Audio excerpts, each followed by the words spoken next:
আমরা মিডিয়ায় বা সাংবাদিকদের কাছে যে তথ্যটা পাঠাচ্ছিলাম এবং এত যে হত্যাযজ্ঞ চলছে সেটা কিন্তু টেলিভিশনে আসতেছিল না। সেই প্রেক্ষাপটে আমি বলেছিলাম যে মিডিয়াকে সেই সময়ের জন্য সরকার সম্পূর্ণভাবে নিয়ন্ত্রণে নিয়ে নিচ্ছে। আমাদের সেই দিনের প্রেক্ষিতে আমার যেটা অভিজ্ঞতা ছিল, হয়তো অনেক মিডিয়া এর বাইরে ছিল বা চেষ্টা করেছে, আমরা পরবর্তীতে এগুলো শুনতে পেয়েছি।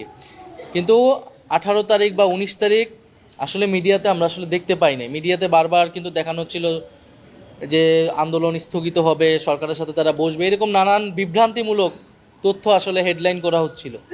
এবং আমরা মিডিয়ায় বা সাংবাদিকদের কাছে যে তথ্যটা পাঠাচ্ছিলাম এবং এত যে হত্যাযজ্ঞ চলছে সেটা কিন্তু টেলিভিশনে আসতেছিল না। সেই প্রেক্ষাপটে আমি বলেছিলাম যে মিডিয়াকে সেই সময়ের জন্য সরকার সম্পূর্ণভাবে নিয়ন্ত্রণে নিয়ে নিচ্ছে। এই সরকার যে একটা ফ্যাসিবাদী এবং স্বৈরাচারী সরকার এবং তিনবার নির্বাচনকে তারা ভোটাধিকার কেড়ে নিয়ে যে ক্ষমতা নিরঙ্কুশ করছে, এটা তো আমাদের কাছে স্পষ্ট ছিল। এবং দেশের সবগুলো প্রতিষ্ঠানকে যে তারা দলীয়করণ করেছে এবং নিজেদের দলীয় স্বার্থে ক্ষমতায় থাকার স্বার্থে ব্যবহার করছে, এটাও আমাদের কাছে স্পষ্ট ছিল। ফলে আমি বলেছি যে 18 সালে আমাদের সেই সন্দেহ রয়ে গিয়েছিল যে কোটা সংস্কার বা বাতিল কোনোটাই শেখ হাসিনা বা সরকার চান নেই। সেই সময়ে আন্দোলনের প্রেক্ষিতে চাপের মুখে সরকার ঘোষণা দিয়েছিল এবং তার পরিকল্পনা ছিল সেটাকে সে যে কোনো সুযোগ পাওয়া মাত্র ফিরিয়ে আনবে, এবং সেটাই আমরা দেখেছি 2024 সালে ইলেকশনের পরে। ফলে আমাদের কাছে স্পষ্ট ছিল এটা আসলে কোর্টের বিষয় না, আদালতের বিষয় না, এটা রাজনৈতিক বিষয় এবং তৎকালীন ফ্যাসিবাদী সরকার এটিকে ফিরিয়ে নিয়ে আসছে তার লাভের জন্য। ফলে এই কারণে আমরা প্রথম থেকে আমাদের কাছে স্পষ্ট ছিল যে আমাদের দাবি আদায় হবে যদি আমরা রাজপথে আমাদের অবস্থান দৃঢ় করে রাখি।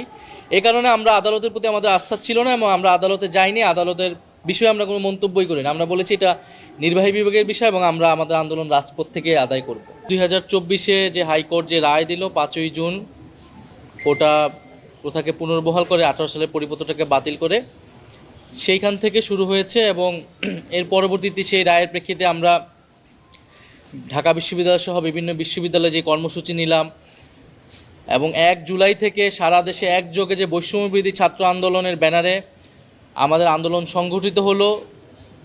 এবং 1 জুলাই থেকে 14 জুলাই পর্যন্ত যে ঘটনাবলীগুলো ঘটেছে, বাংলা ব্লকেট কর্মসূচি, আন্দোলনে বিভিন্ন বাধা দেওয়া, মামলা প্রদান করা, এবং 14ই জুলাই শেখ হাসিনার যে রাজাকার বক্তব্য দেওয়া, রাজাকারের নাতিপুতি হিসেবে আখ্যা দেওয়া, তার প্রতিবাদে শিক্ষার্থীদের রাজপথে নেমে আসা, 15ই জুলাই, 16ই জুলাই, 17 জুলাই যেই ঢাকা বিশ্ববিদ্যালয় সারা দেশে যে নির্মম ঘটনাবলীগুলো ঘটেছে, 15ই জুলাই ঢাকা বিশ্ববিদ্যালয়ে নারী শিক্ষার্থীদের উপর হামলা, হাসপাতালে গিয়ে হামলা করা হয়েছে আহত শিক্ষার্থীদের উপরে, 16ই জুলাই আবু সাইদ, ওয়াসিম সহ 6 জনের যেই শহীদ হওয়ার ঘটনা আমরা জানতে পেরেছিলাম সেই সময়ে, 17 জুলাই ঢাকা বিশ্ববিদ্যালয়ে গায়েবানা জানাজা সহ কফিন মিছিলে হামলা করা, আক্রমণ করা, বিশ্ববিদ্যালয়ের হলগুলো থেকে সবাইকে জোরপূর্বক বের করে দেওয়া, এবং এর পরবর্তীতে যে 18ই জুলাই কমপ্লিট শাটডাউন, সারা দেশের ছাত্র জনতাকে নেমে আসার আহ্বান, এবং এই পুরো ঘটনার পক্ষ থেকে কীভাবে ডিজিএফআই আমাদেরকে চাপ প্রদান করেছে,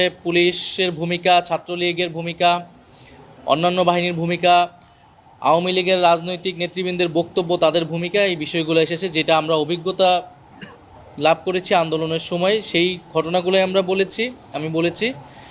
এবং আজকে আমরা মূলত 18 এবং 19 জুলাই পর্যন্ত কমপ্লিট শাটডাউনের সেই সময়ের ঘটনাবলীগুলোটা ব্যাখ্যা করে আজকে জবানবন্দি আজকের মতো শেষ হয়েছে।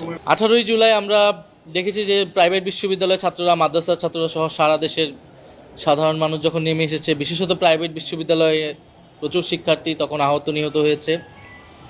ঢাকার বিভিন্ন পয়েন্টে, বাড্ডা, উত্তরা, মিরপুর, যাত্রাবাড়ি, এরকম ঢাকা সহ দেশের সব জায়গায় কিন্তু যখন নেমে এসেছিল পুলিশ কিন্তু নির্বিচারে গুলি চালিয়েছে সেই সময়। 18 তারিখ এবং 19 তারিখ পাশাপাশি যোগ দিয়েছিল ছাত্রলীগ, যুবলীগ সহ আওয়ামী লীগের সন্ত্রাসীরা, এবং সেই নির্বিচার গুলিতে আমাদের আন্দোলনকারীদের প্রচুর ছাত্র জনতা সেই সময় শহীদ হয়েছিলেন এবং আহত হয়েছিলেন। সেই ঘটনাগুলো আমরা বলেছি। 17ই জুলাই যখন বিশ্ববিদ্যালয়ে ভ্যাকেন্ট ঘোষণা করা হয় তখন আমাদেরকে তারা তথ্য পাঠায় এবং এক পর্যায়ে আমাদেরকে ডেকে তারা বলে যে ছাত্রদের উপরে এই নির্মমতা, সরকারের এই অত্যাচার বাড়বে যদি না আমরা সরকারের সাথে আপোষ করি। তখন আমরা স্পষ্টভাবে বলেছিলাম যে রক্তের উপর দাঁড়িয়ে আমরা কোনো সংলাপে যাব না, আমাদের ভাইদেরকে হত্যা করা হচ্ছে, আমাদের বিশ্ববিদ্যালয়গুলোকে আমাদের বের করে দেওয়া হচ্ছে। এই আচরণের প্রেক্ষিতে আমরা সরকারের সাথে বসতে পারি না। সরকারের উচিত হবে বিশ্ববিদ্যালয় খুলে দেওয়া এবং আন্দোলনে কোনো ধরনের অত্যাচার না চালানো, আক্রমণ না চালানো।